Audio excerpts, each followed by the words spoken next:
So guys finally मैंने previous year का जो क्वेश्चन है कंपनी लॉ का वो मैंने इस वीडियो में अपलोड कर ही दिया। एंड माफ़ी चाहूँगी आप लोगों से कि मैंने इसे थोड़ा सा हॉरिजॉन्टल फॉर्म में किया है। एंड जो भी ये मिस्टेक हो गई है मुझसे, प्लीज़ उसको इग्नोर करते हुए आप सिर्फ क्वेश्चन पेपर पे फोकस करना, क्योंकि लॉन्ग वीडियो में ये थोड़ा सा टफ हो गया मेरे लिए कि मैं इसको क्लियर और बिना ब्लर किए अच्छी से अच्छी वीडियो अपलोड कर पाऊँ। सो गाइज़ मैं बिना देरी किए जो फर्स्ट क्वेश्चन है उसके ऊपर बढ़ती हूँ, ठीक है।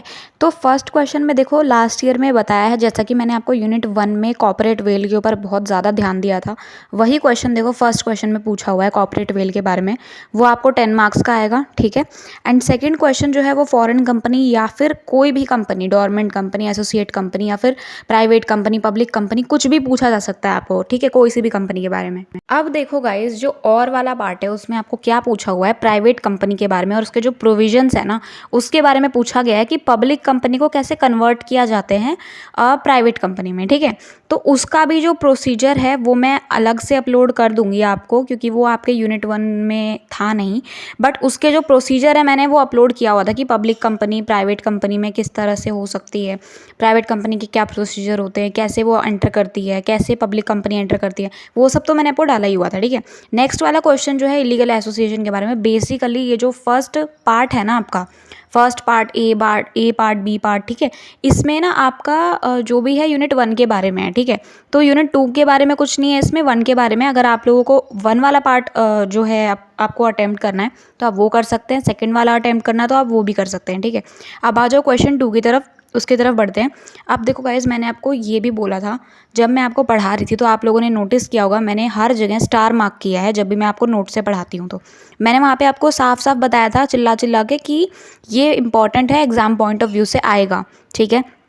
तो देखो लास्ट ईयर के क्वेश्चन में सेकंड क्वेश्चन में देखो दिया हुआ है मेमोरेंडम ऑफ एसोसिएशन के बारे में। एंड इसमें जो भी ऑल्ट्रेशन है ना वो भी इसमें दिया हुआ है, ये देख लो आप। सेकंड वाले पार्ट में प्रिलिमिनरी कॉन्ट्रैक्ट्स आर न्यूलिटी जो भी है ये सब दिया हुआ है आपको प्रमोटर के बारे में, ठीक है। तो ये देखो ना मैंने आपको हर चीज़ के बारे में पहले ही बता दिया था कि ये आएगा एग्जाम में।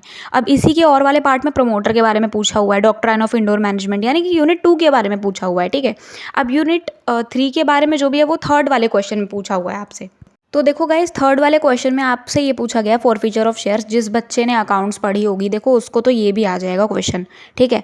जिसने अकाउंट्स पढ़ी है उसको ये वाला इजी लगेगा, क्योंकि फॉरफीचर ऑफ शेयर तो इजी ही है, ठीक है। दोबारा से फॉरफीट करना, वही जो मैंने आपको बताया था कि अगर शेयर होल्डर्स जो हैं वो टाइम पे पेमेंट नहीं करते हैं, टाइम पे नहीं काम करते हैं, तो फिर उनका जो शेयर है वो फॉरफीट कर लेते हैं, ठीक है, उनसे वापस ले लेते हैं।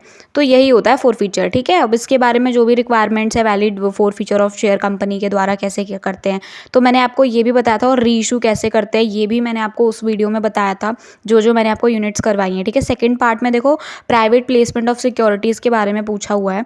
अब देखो प्रोस्पेक्टस के बारे में जो भी बात है ना आप वो इसमें लिख के आ सकते हो, क्योंकि इसमें पूछा हुआ है। अब देखो और वाले पार्ट में आपको ये बोला है कि बुक बिल्डिंग प्रोसेस कैसे होता है, मैंने वो भी आपको बताया था। ट्रांसफ़र और ट्रांसमिशन ऑफ शेयर भी बताया था, कितना इजी है ये। तो देखो ट्रांसफ़र में क्या होता है, अपनी मर्जी से ट्रांसफ़र किया जाता है। ट्रांसमिशन में कोई अगर किसी पर्सन की एबनॉर्मल डेथ या कुछ भी हेल्थ इशू की वजह से कुछ भी हो जाता है तो ट्रांसमिशन ऑफ शेयर होता है, ये बिना उसके परमिशन के होता है, इसमें डीड वगैरह नहीं होती। ट्रांसमिशन में ट्रांसफ़र में डीड होती है, तो ये बहुत ईजी है, ठीक है। अब फोर्थ वाले क्वेश्चन में देखो आ जाओ, प्रॉक्सी क्या होता है।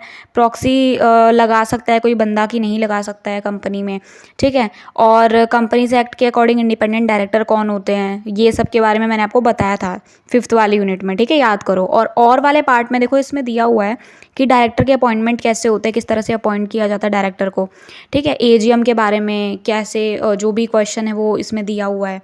मैंने आपको यूनिट 5 में ये भी बताया था कि इंसॉल्वेंसी बैंक्रप्सी कोड वाला जो प्रॉपर वो प्रोसेस जो होता है वो किस तरह से होता है, रिमूवल कैसे होता है ऑडिटर का। मैंने आपको सारी चीज़ हर यूनिट में बताई हुई है, ठीक है। तो आप उसमें से देख देख के लिख सकते हो। एंड यहाँ पे देखो और वाले पार्ट में आपको वाइंडिंग अप बाय ट्रिब्यूनल के बारे में पूछा गया कि वाइंडिंग अप कैसे होता है ट्रिब्यूनल के द्वारा, ठीक है। वैलिड मीटिंग कैसे होती है, डिपॉजिटरी सिस्टम क्या है। तो देखो मैंने आपको हर चीज़ के बारे में बताया हुआ था, यूनिट 1 से लेकर यूनिट 5 तक डिटेल में मैंने आपको हर चीज़ के बारे में बताया था कि कौन सी चीज़ इंपॉर्टेंट है, कौन सी चीज़ रिगार्डिंग आएगी एग्जाम पॉइंट ऑफ व्यू से। मैंने 2 स्टार भी लगाए थे। अब ये देखो गाइज ये हिंदी वाला पेपर है, कुछ स्टूडेंट होते हैं जो हिंदी मीडियम से होते हैं, तो उनको बहुत प्रॉब्लम होती है कि हमें तो पता ही नहीं कि लास्ट ईयर का हिंदी का पेपर मतलब हिंदी के मीडियम में कैसा आया था। तो मैंने हिंदी वालों के लिए भी डाला हुआ ताकि उनको कोई प्रॉब्लम ना हो। अब देखो गाइज़, आप लोग अपनी तैयारी जारी रखो। अगर कोई भी डाउट हो तो प्लीज़ मुझसे बेझिझक पूछ लेना कमेंट सेक्शन में। और अगर आप लोगों को कोई और क्वेश्चन पेपर है वो आपको चाहिए हो तो प्लीज़ मुझसे बेझिझक मांग लेना, कमेंट सेक्शन में पूछ लेना, मैं आपको अपलोड कर दूँगी। तब तक के लिए guys tata bye bye, take care, thank you so much for watching this.